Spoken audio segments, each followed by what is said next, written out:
உறவுகள் அனைவருக்கும் வணக்கங்க. சிந்து சவால் விடுறாங்க. நான் கேட்டரிங் ஓப்பன் பண்ணுற அன்னைக்கு அன்னபூர்ணியாத்தை வர வைப்பேன் அப்படிங்கிறாங்க. சிவாவும் பரவாயில்ல, நீ நல்லபடியாக திங்க் பண்ணுற, பாசிட்டிவாக நீ நினைக்கிறது நடக்கிறதுக்கு வாழ்த்துக்கள் அப்படின்னு சொல்லிட்டு கை கொடுத்துட்டு போகிறாங்க.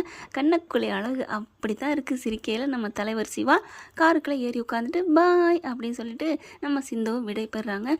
வீட்டுக்கும் போயிடுறாரு. இப்போ கேட்டரிங்கு எப்படி நம்ம பெரியம்மா வர வைப்பா அப்படின்னு அவருக்கு ஒரே டவுட்டாக இருக்குது. நம்ம சிந்து யோசனை மேலே யோசனை போடுறாங்க. கல்யாணம் பண்ணுறதுக்கே எப்படியோ திட்டம் போட்டாங்க. எல்லா விஷயத்துலையுமே ஒரு மாஸ்டர் பிளான் போடுவாங்க இல்லையா?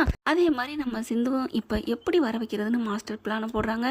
நம்ம ஓப்பன் பண்ணுற அன்னைக்கு கூப்பிட்டா கண்டிப்பாக வர மாட்டாங்க. இருந்தாலும் அதுக்கு ஒரு திட்டத்தை தீட்டுவோம் அப்படின்னு நினைக்கிறாங்க. அதுக்கப்புறம் என்னன்னு டேட்டுங்கிறத குறிச்சிடுறாங்க. 2-3 நாளில் கேட்ரிங் ஓப்பன் பண்ணிடு அப்படின்றாரு சிவாவும். சரின்னு சொல்லிடுறாங்க. இப்போ என்ன பண்ணுறாங்கன்னா வாசப்பில் வந்து நிற்கிறாங்க. என்ன இவன் வந்து நின்றுக்கிட்டு இருக்கா? என்ன சிவா என்னவா அப்படின்னு கேட்க, என்ன அப்படின்னு கேட்குறாரு. தெரிஞ்சுக்கிட்டே என்ன டாக்டரே என்னன்னு கேட்குறேன். ஐயோ எனக்கு தெரியுமா? என்னடி நான் என்ன அப்படிங்கல. இல்லை டாக்டரே, உன் பெரியம்மா தான் என் கேட்ரிங் ஓப்பனிங்க்கு கூப்பிட்றேன்னு சொல்லியிருந்தேன்ல. அதை நீ இப்போ ஏண்டி சொல்கிற? நீ பெரியம்மாட்ட பேசுகிறதா நீயா வந்து பேசு, என்னையும் கோர்த்து விடுற அப்படின்னு சொல்லிட்டு இருக்கீங்களே. என்ன சிவா அப்படின்னு எந்திரிச்சு வராங்க. அத்தை அப்படின்னு சொல்லலை, அப்படிங்கிறாங்க. சரி நான் அத்தைன்னு கூப்பிடலை, என்னோடய கேட்ரிங் சர்வீஸு ஓப்பன் பண்ணுறேன். அதுக்கு நீங்கள் தான் அப்படிங்கல. நீங்கள் தான் அத்தை ரிப்பன் கட் பண்ணி நான் நல்லா இருக்கணும்னு ஆசீர்வாதம் பண்ணணும். யார் உனக்கு நான் ஆசீர்வாதம் பண்ணணுமா அப்படிங்கிற மகா வந்துட்டு. என்னடி திமுறா பார்த்தீங்களாக்கா, இவளுக்கு கொஞ்சம் இடம் கொடுத்தா மடத்தை பிடிக்கிறா. அதெல்லாம் முடியாதுடி அப்படின்னு சொல்ல. ப்ளீஸ் அத்தை ப்ளீஸ் நீங்கள் வந்து ஆசீர்வாதம் பண்ணுங்க அப்படின்னு சொல்ல. முடியாதுடி போடி அப்படின்னு சொல்லி விரட்டி விடுது மகா. அன்னபூரணி ஒன்றும் சொல்ல முடியல. அது வாட்டுக்கு அங்கிட்டு போகுது. சிவா பார்க்குற தேவையா? நான் தான் சொன்னேன்ல பெரியம்மா இந்த மாதிரி சம்மதிக்காது, நீ போன்னு கேட்டியா அப்படின்னு சொல்ல. டாக்டரு ஏதாவது சொன்னாங்களா? உங்கள் அம்மா தான் முடியாதுன்னு சொன்னாங்க.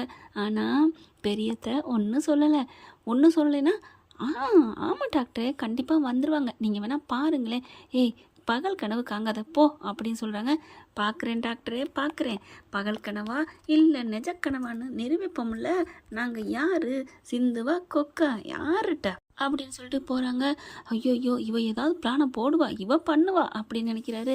அடுத்து பார்த்தா என்ன பண்ணுறாங்க, நல்ல ஒரு பிளானை போட்டுறாங்க. இப்போ கரெக்டாக சிந்து அந்த நாளைக்கு மறுநாள் ஓப்பனிங்க்கு எல்லாம் பண்ணி வச்சிடுறாங்க. இங்கே அக்காட்ட வந்து ஏற்றி விடுது. அக்கா நீ போகாதக்கா, எசக்கியும் மகாவும் பயங்கரமாக ஏற்றி விட்றாங்க. நான் போகலை மகா விடு, நான் ஏன் போகிறேன்? இதுக பண்ணுற தப்பெல்லாம் மறந்துடுவேன், பேசுவேன். சிந்து பண்ண தப்பை மட்டும் வச்சுக்கிட்டு நான் போக மாட்டேன் அப்படின்னு ரொம்ப பேசிகிட்டு இருக்காங்க. அடுத்து பார்த்தா நிறைய பேர் பேட்டி வாங்குறதுக்கு வர்றாங்க. இங்கே சிவா சிந்து வீட்டுக்கு வந்துடுறாங்க. சிவா வீட்டுக்கு வர்றாங்க. அன்னபூர்ணி எல்லாம் வந்து நிற்கிறாங்க. என்னாச்சு என்ன விஷயம் அப்படின்னு கேட்க, ஒன்றும் இல்லை, இந்த மாதிரி உங்கள் பையனுக்கு சிறந்த அதாவது டாக்டர்லேயே சிறந்த டாக்டர்னு பேர் எடுத்திருக்காரு. எல்லா இடத்துலையுமே பார்த்தா எந்த ஒரு புக்கை பாருங்கள் சிவா தான் பெஸ்ட்டு டாக்டர்னு சொல்கிறாங்க. அவங்களுக்கு நாளைக்கு வந்து அவங்கள ஹாஸ்பத்திரியில் வச்சே அவருக்கு ஒரு பரிசளிப்பு விழா மாதிரி கொடுக்கலான்னு இருக்கோம், விருது கொடுக்கலான்னு இருக்கோம் அப்படின்னு சொல்கிறாங்க. பார்க்குறாங்க அன்னபூர்ணி. சந்தோஷம்தான், இதில் என்ன இருக்குது? இல்லைம்மா நீங்கள் எல்லாம் வந்து அங்கே கொடுக்கணும், ஆஸ்பத்திரியில் வந்து நாங்கள் அவருக்கு கொடுக்கையில் ஒரு சந்தோஷமாக குடும்பமாக எடுக்கணும். அப்போ நாங்கள் பேட்டி காண்போம், இந்த மாதிரி டாக்டர் நாங்கள் எப்படி வளர்த்தோம் அப்படிங்கிறத நீங்கள் சொல்லணும். இவங்களோட அம்மா யார் அப்படிங்கிற நான் தான் அப்படின்னு வருது மகா. உடனே நீங்கள் தாம்மா வரணும் மெயினாக அப்படிங்கிறாங்க. இல்லை நான் பெற்றாலும் என்னை வளர்த்ததுனமோ என் பிள்ளைய வளர்த்ததுனமோ எங்கள் அக்கா தான், வருவாங்க கண்டிப்பாக வருவாங்க அப்படின்னு சொல்லி விட்றாங்க. அதுக்கப்புறம் சிவாவும் சரின்னு சொல்லிடுறாங்க. இங்கே பார்த்தா மறுநாளைக்கு பார்த்தா மகா இந்த ட்ரெஸ் நல்லா இருக்கா, இந்த சேலை நல்லா இருக்காக்கா அப்படின்னு சொல்ல. இப்போ எதுக்கு? இல்லைக்கா நம்ம சிவாவுக்கு பரிசு கொடுப்பாங்க இல்லையா, அப்போ அப்படிங்கிற என்ன அப்போ ஃபோட்டோலாம் எடுப்பாங்களே டிவிலெலாம் வருவோம்ல, அதுக்கு தான் நல்ல புடவையாக இருக்கா. ஐயோ அப்படின்னு அன்னபூர்ணி தலையில் அடிச்சுட்டு போகுது. அதுக்கப்புறம் கிளம்புறாங்க. காரில் ஏறப்போகும்போது சிவா பார்க்குறாரு.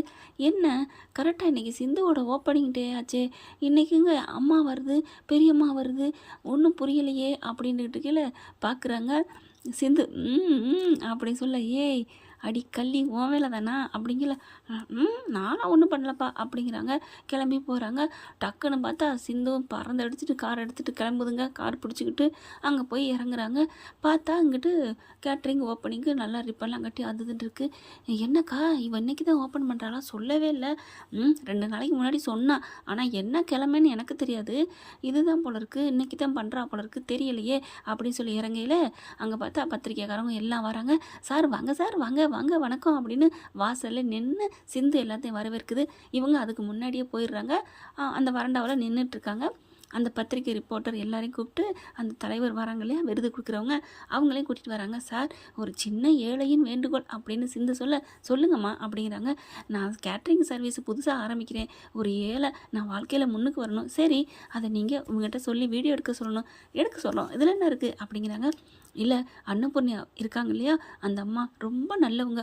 அவங்க மனசார எனக்கு ரிப்பன் கட் பண்ணணும். சரிம்மா, அதை ஏன்ட்டேன் சொல்கிறீங்க, நீங்கள் சொன்னால் கேட்பாங்க அப்படின்னு சொல்ல. ஓ அப்படியா, சரிம்மா நான் சொல்கிறேன், நான் போய் அங்கே நின்றுக்கிறேன் அப்படின்னு சிந்து போகிறாங்களா. அன்னபூர்ணி மகா எல்லாம் பார்க்க சிவா பார்க்குறாரு. நம்ம ஆள் ஏதோ பண்ணிட்டான்னு நினைக்கிறாரு. இங்கே சிந்து போய் நின்றுட்டுருக்க கரெக்டாக அவங்க வராங்க. தலைவர் வந்துட்டார், வராரு அப்படின்னு சொல்கிறாங்க. ஏன்னா அந்த பரிசு கொடுக்குறவங்க இங்கே தான் வராங்க இல்லையா, ஆஸ்பத்திரியில் வச்சு தான் கொடுக்கணும்னு வராங்க. வணக்கம் சார் எல்லாம் வர வைக்கிறாங்க. வாங்கம்மா, நல்லா இருக்கீங்களா அப்படின்னு சொல்ல. அப்போ எல்லாம் ஃபோட்டோ வீடியோ எடுக்கிறாங்க. இந்த பக்கம் பார்த்தா சிந்து இருந்துட்டு, வணக்கம் சார், வணக்கம் தலைவரே, நீங்கள் இவ்வளோ பெரிய நல்லவங்க, இங்கே வந்திருக்கிறதுக்கு நாங்கள் கொடுத்து வச்சுருக்கணும் அப்படின்னு சொல்ல. பரவாயில்லம்மா, இருக்கட்டுமா அப்படின்னு சிந்து பார்த்து சொல்ல. மகா பார்க்குது, என்ன இவங்கள போய் நல்லா பேசிக்கிட்டு இருக்கா தெரிஞ்ச மாதிரி, என்னக்கா அப்படிங்கல. நீ சும்மா இரு மகா அப்படின்னு அன்னபூர்ணி அடக்குறாங்க. அதுக்கப்புறம் மேடம் இங்கே வாங்க அப்படின்னு கூப்பிட, இதுக்கு ஓப்பன் பண்ணுறதுக்கு என்னையே கூப்பிட்டுருக்கலாம், ஆனால் என்னை விட இன்னொரு ஆள் ஓப்பன் பண்ணால் தான் நல்லா இருக்கும்னு அந்த பொண்ணு நினைக்குது, அதனால் அப்படிங்கல. சரி, அது யார் வேணால் நினச்சிட்டு போகுது, ஏன்டா சார் சொல்கிறீங்க அப்படின்னு அன்னபூர்ணி கேட்க. இல்லைம்மா, இதை நீங்கள் தான் கட் பண்ணணும். ஏன்னா நீங்கள் எவ்வளோ நல்லவங்க நான் கேள்விப்பட்டிருக்கேன். ஒரு பொண்ணுக்கு பொண்ணு தாங்க துணை நிற்கணும், நீங்கள் கட் பண்ணுங்க அப்படின்னு சொல்ல. அதெல்லாம் முடியாது. மகா புகுந்து அப்படி கீழே அப்படியே உள்ளுக்கு பூந்துருது. எங்கக்கா அதெல்லாம் முடியாது அப்படிங்கல. ஏம்மா என்னம்மா, நீங்கள் உங்கள் இது ஆஸ்பத்திரியோட கேட்ரிங் ஓப்பன் பண்ணுறாங்க, நீங்கள் திறந்து வைக்கிறது நல்லது, வாங்கம்மா அப்படின்னு அன்னபூர்ணி கூப்பிட. என்ன டாக்டர் சார் என்ன அப்படின்னு சொல்லல. சிவா என்ன பண்ணுறாங்க, பெரியம்மா இவங்க எவ்வளோ பெரிய அமைச்சர், நீங்கள் வந்து கட் பண்ணுங்க அப்படிங்கிறாங்க. வாங்க எல்லாரும். அவர் சரின்னு கூட அன்னபூர்ணி சொல்லலை. அதுக்குள்ளே எல்லாம் வாங்க அப்படிங்கிறாங்க. அதுக்கப்புறம் ரிப்பன் கட் பண்ணுறாங்க. வேறு வழி இல்லாமல் ஒரு பொண்ணுக்கு வாழ்த்துறது தானே, பரவாயில்ல அப்படின்னு சொல்லிட்டு வந்து கட் பண்ணுறாங்க. எல்லாம் வீடியோ ஃபோட்டோலாம் எடுக்கிறாங்க. அதுக்கப்புறம் ரொம்ப தேங்க்ஸ் அத்தை அப்படின்னு சொல்லி அப்படியே முறைச்சிக்கிட்டு உள்ளார போயிடுறாங்க. வாங்க அப்படின்னு சொல்லிட்டு அதுக்கப்புறம் ஹாலில் வச்சு நம்ம தலைவர், அதாவது நம்ம தலைவர் வந்து சிறந்த டாக்டருங்கிற முறையில் பரிசு கொடுக்க வந்திருக்காங்க அப்படின்னு சொல்லிட்டு சிவாவுக்கு கொடுக்குறாங்க. சிவாவும் ரொம்ப சந்தோஷப்படுறாரு. அதுக்கப்புறம் எல்லாம் முடிஞ்சு போகிறாங்க. அத்தை அப்படின்னு ஓடி வருது. எங்கள் இதில் சாப்பிட்டு போங்க அத்தை, இந்தாங்க அப்படின்னு சொல்லிட்டு கொடுக்குறாங்க. பார்த்தா எல்லாருக்கும் அவங்க ஏதோ சூப்பு செஞ்சுருக்காங்க, வாங்கிக்கிறாங்க. ஆஹா, ஓ சூப்பர், எப்படிம்மா வெறும் காய்கறியில் வச்சே வேறு லெவலில் கலக்கிருக்கியே அப்படின்னு சொல்லிட்டு இருக்காங்க. இங்கே அன்னபூர்ணி என்ன பண்ணுது, நாங்கள் இன்றைக்கி விரதம், நாங்கள் அசைவம் சாப்பிட மாட்டோம் அப்படி சொல்ல. ஹலோ, இது அசைவம் இல்லை, சைவ சூப்பு தான் அப்படின்னு எல்லாம் சொல்ல. அப்படியே திருன்னு முழிக்க, வாங்கிக்கங்கம்மா, வேறு வழியே இல்லை. அன்னபூர்ணி எங்கள் இசக்கி எல்லோரும் வாங்கி குடிக்கிறாங்க.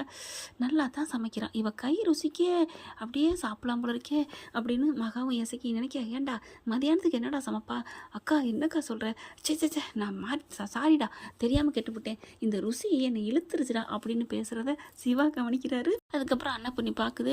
ரொம்ப தேங்க்ஸ் அத்தை அப்படின்னு காலில் விழுக. ஒன்றும் பண்ண முடியல, நல்லாரு அப்படின்ட்டு போக, வாழ்த்து சொல்லிட்டாலே அக்கா அப்படின்னு மகா வயிறறியுது. ஆனால் நம்ம ஆள் சிந்து அத்தை வாழ்த்து சொல்லிச்சுன்னு ரொம்ப சந்தோஷப்படுது. அதுக்கப்புறம் எல்லாம் போகிறாங்க. சிவா வராரு. என்ன மேடம் வாழ்த்துட்டீங்க போல இருக்கே அப்படின்னு சொல்ல. ஆமாம், அசத்திட்டீங்க போல இருக்கே, ஆமாம் அப்படிங்கிறாங்க. பரவாயில்லடி, நீங்கள் சரியான ஆள்றி. ஆமாம், எப்படி இதெல்லாம் நடந்துச்சு, அதெல்லாம் அப்படி தான், நாங்கள் என்ன பண்ணுவோம், மூலக்காரவங்கள போய் அமைச்சர்கிட்ட சொல்லி இந்த மாதிரி உங்களோட அருமை பெருமையெல்லாம் சொன்னேன், அவங்களும் சரின்னு வந்தாங்க. அதுக்கப்புறம் கரெக்டாக வாசல் வச்சு பிடிச்சோம்ல அப்படின்னு சொல்லிட்டு அப்படி ஒரு இது காமிக்கிறாங்க. கெத்து காமிச்சோன்னே, அட்டே அப்பா சிந்து உன்ன மாதிரி வேறு லெவல் வேறு யாருமே இருக்க முடியாதுடி அப்படின்னு சொல்ல. போ டாக்டரே, நான் இப்போ என்ன பண்ணிவிட்டேன், டாக்டரே சூப்பு குடி டாக்டரே அப்படி சொல்ல. எனக்கு வேணாம், நீ அப்பவும் எடுத்துக்கல, நீ ஏன் டாக்டரே நீ குடிக்க மாட்டியா, வேணாம் சிந்து அதெல்லாம் முடியாது, நீ குடிச்சு தான் போகணும் அப்படின்னு எடுக்க போகிறாங்களா. சிவா என்ன பண்ணுறாரு, டக்குன்னு போயிடுறாரு ரூமுக்கு அவங்களோட இதுக்கு போயிடுறாங்களா. போனோம், எங்கே காணோன்னு எடுத்துகிட்டு வந்து பார்க்குறாங்க. காணோம், எடுத்துக்கிட்டு வேகமாக போகிறாங்க. அவர் அங்கே உட்காந்துட்டு ஃபோன் பேசிகிட்டு இருக்க. டாக்டரே அப்படின்னு கத்துறாங்க. டப்புன்னு எந்திரிக்கிறாரு பயந்துட்டு. ஏன் இப்படி கத்துன அப்படின்னு கேட்க. பின்ன நான் சமைச்ச அந்த சூப்பை சூப்பை ரசித்து ருசித்து உங்கள் அம்மா குடித்தாங்க தெரியுமா, உங்கள் மாமா அதை விட சூப்பராக இருக்குது, மத்தியான சாப்பாடையும் சாப்பிட்டு போயிடுவோமா அப்படிலாம் கேட்டாங்க. நீ என்ன டாக்டரே போ டாக்டரே அப்படின்னு சொல்ல, சரி விடு இப்போ என்ன குடிக்கணும் அவ்வளோதானே அப்படின்னு சொல்லிட்டு கொண்டா அப்படின்னு வாங்கி அப்படியே குடிக்கிறாங்க. அப்படியே பார்த்துக்கிட்டே ரசித்து குடிச்சிக்கிட்டே வராரு. கதவை வந்து வாசல்கிட்ட வந்து தாழ்பால போடுறாரு. என்ன டாக்டரே கதவை தாப்பா போடுற, பின்ன கதவை தாப்பா போட்டுக்கிட்டா கதவை திறந்து வச்சுக்கிட்டா ரொமான்ஸ் பண்ணுவாங்க அப்படி சொல்ல, என்ன டாக்டரே சொல்கிற, ஆமாடி உன் சூப்பை குடிக்கல நீ யார் சொன்னா, நான் குடிச்சிட்டேன் தெரியுமா. என்னது குடிச்சிட்டியா, என்ன டாக்டரே சொல்கிற, ஆமாம் நீ எல்லாருக்கும் கொடுத்துட்டு இருந்தியா, ஆமாம் ஃபஸ்ட்டு யார் கொடுத்த, அமைச்சருக்கு அடுத்து அப்படிங்கல, அத்தைக்கு அத்தை வாங்கினாங்களா கீழே வச்சாங்களா, ஆமாம் அதுக்கப்புறம் தான் எடுத்து குடிச்சிட்டாங்களே, அதுக்கப்புறம் என்ன நடந்துச்சு டாக்டர் சொல்லு டாக்டர், நீ எப்போ டாக்டரே குடிச்ச, நீ சமைச்சு அங்கே எடுத்து கொண்டுங்கிட்டு வந்தில்ல, அப்போ நைஸாக போயிட்டு உள்ளார போய் குடிச்சிட்டு வந்துட்டேன் போதுமா. டாக்டரே அப்போ குடிச்சிட்டியா டாக்டரே, ஆமாம் ஏன் டாக்டர் இதை அப்போயே சொல்ல முடியாதுனே, அப்படியே சுற்றி வளைச்சி சொன்னேன், சும்மா உன்னை ஓட்டுனே, நீ மட்டும்தான் என்னை ஓட்டுவியா என்ன, டாக்டரு போ டாக்டரே அப்படின்னு சொல்ல, நீ அப்போயே சொல்லியிருக்கலாம்ல, ஆனாலும் பெரிய ஆள் டாக்டரே என்ன, அப்புறம் ஏன் டாக்டர் இங்கேருந்து என்னை வர வச்சேன்னா தாப்பா போடுறதுக்கு நான் எதுக்கு வரணும், இப்படி கொஞ்சறதுக்கு அப்படின்னு கன்னத்தை பிடிச்சி கிள்றாங்க. டாக்டரை விடு டாக்டரே அப்படின்னு சொல்ல, நிஜமா விட்டுறவா அப்படின்ட்டு கன்னத்தை விட்டுறாரு. ஐயோ நான் சும்மா சொன்னேன் அப்படின்னு கிட்டக்க வராங்க. கிட்டக்க வந்து நான் அப்பா இந்த உதட இருக்கு பாரு, சும்மா சொன்னேன்னு அந்த உதட்ட கிள்ளனடி அப்படின்னு கையை வச்சு கிள்றாங்க. தன்னோட 2 விரலை வச்சு அப்படியே மெய் மறந்து போகிறாங்க. அப்படியே கிசு கொடுப்பாரான்னு யோசிக்கல, அப்படியே எடுத்துடுறாங்க. டாக்டர் என்ன டாக்டர் ஏமாற்றி விட்ட போ டாக்டர் அப்படின்னு சொல்ல, அப்படியே பிடிக்கிறாரு. கையை பிடிச்சி கையில் ஒரு கிசா கொடுக்க டப்புன்னு கதவு சத்தம் கேட்குது. ஐயோ யாரோ தட்டுறாங்களே, இப்போ கதவை ஏன் சாத்திருக்குன்னு தெரிஞ்சால் என்ன ஆகுறது, அதானே தெரியலையே. பார்த்தா கண்ணாடி வழியாக பார்க்குறாங்க. ஐயோ அம்மா அப்படின்னு சொல்லிட்டு உள்ளே பொடின்னு உள்ளுக்கு போய் தள்ளி விட்டுட்டு கதவை திறக்கிறாரு. என்னப்பா சிவா என்ன, ஏன் தாப்பா போட்டிருக்க, தாப்பா அதுவாக போட்டுருச்சு போல இருக்குமா தெரியல அப்படின்னு சொல்ல, நீங்கள் என்னம்மா இங்கே வந்திருக்கீங்க, இல்லைடா மதியானம் சாப்பிட வந்துன்னு சொல்லிட்டு போக தான் வந்தேன், அங்கே விருந்து உனக்காண்டி பெரியம்மா செம்மையாக சமைக்கிறேன்னு சொல்லியிருக்கு, இங்கே சாப்பிட்டு தொலைச்சிடாத அப்படின்னு சொல்ல, சரிம்மா நீ போமா அப்படிங்கிற கட்டலுக்கு கீழே இருந்த சிந்து என்ன பண்ணுறாங்க, சிவாவோட காலை பிடிச்சி டோக்கனு கிள்ளி விடுறாங்க. அப்படின்னு கத்த, என்னடா என்னாச்சு அப்படிங்கிறாங்க.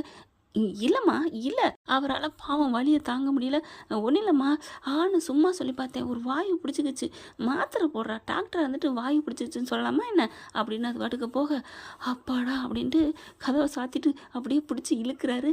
அம்மா அப்படின்னு எந்திரிக்க, உன்னை யாருடி அப்படின்னு சொல்லிட்டு, உன்னை யார் இப்போ கில்ல சொன்னா அப்படின்னு காதை பிடிச்சி திருகுறாங்க. டாக்டரே காது வலிக்குது, அப்படி தானே எனக்கு கால் வலிச்சிருக்கும் அப்படின்னு சொன்னோன்னே, டாக்டரே சாரி டாக்டரே அப்படின்னு டக்குன்னு உட்காந்து காலை எடுத்து மடியில் வச்சுக்கிறாங்க. வச்சுட்டு அந்த கில் நடத்த பார்க்குறாங்க. அச்சோ செவந்து போச்சே அப்படின்னு சொல்லிட்டு டக்குன்னு காலில் கிசா கொடுக்குறாங்க. கிசா கொடுத்தோடனே சிவா என்ன பண்ணுறாரு, என்ன காலுக்கெல்லாம், ஏன் டாக்டரே காலுக்கு நான் கொடுக்கக்கூடாதா என்ன, அதெல்லாம் இல்லை அப்படின்னு சொல்ல, சும்மா போ டாக்டரே உனக்கு எல்லாம் தெரியும், காலெல்லாம் எனக்கு சொர்க்க மாதிரி, அதுக்கு முத்தம் மட்டும் இல்லை என்ன வேணாலும் கொடுப்பேன் அப்படின்னு சொல்லிட்டு அந்த பாதத்தை தன்னோட கன்னத்தை அதில் வைக்க, சிந்து என்ன பண்ணுற நீ எந்திரி அப்படின்னு சொல்லிட்டு சிந்துவை பிடிச்சி தூக்குறாங்க. தூக்குன கையோட 2 பேருமே கட்டிக்கிறாங்க. சிவா தன்னையே மறக்கிறாரு, சிந்துவும் தன்னை மறக்கிறாங்க. அப்போ இன்னைக்கு கச்சேரி ஆரம்பம்தான் அப்படிங்கிற மாதிரி சிவா மண்டையாட்ட சிந்துவும் அப்படியே மண்டையாட்டுறாங்க. என்ன ஃப்ரெண்ட் இப்படி பண்ண நல்லா தானே இருக்கும், பார்க்கலாம் என்ன நடக்க போகுதுன்னு. இந்த பற்றி உங்களுக்கு பிடிச்சிருந்துச்சுன்னா உங்கள் பொண்ணான கையில் ஒரு லைக்கை போட்டு சப்ஸ்கிரைப் பண்ணிடுங்க. Thank you friends. இந்த வீடியோ உங்களுக்கு பிடிச்சிருந்தா தயவு செய்து லைக் பண்ணுங்க. இன்னும் அப்டேட்ஸ்க்காக சேனலை சப்ஸ்கிரைப் பண்ண மறக்காதீங்க. நம்ம கிட்ட இருக்க எல்லா சேனல்ஸோட லேட்டஸ்ட் வீடியோ அப்டேட்ஸ்க்காக மேல ரைட் சைட்ல காட்டுற லிங்கை கிளிக் பண்ணி வாட்ஸ்அப் குரூப்ல ஜாயின் பண்ணுங்க. உங்களிடம் விடைபெறுவது நான் உங்கள் மெஹர்.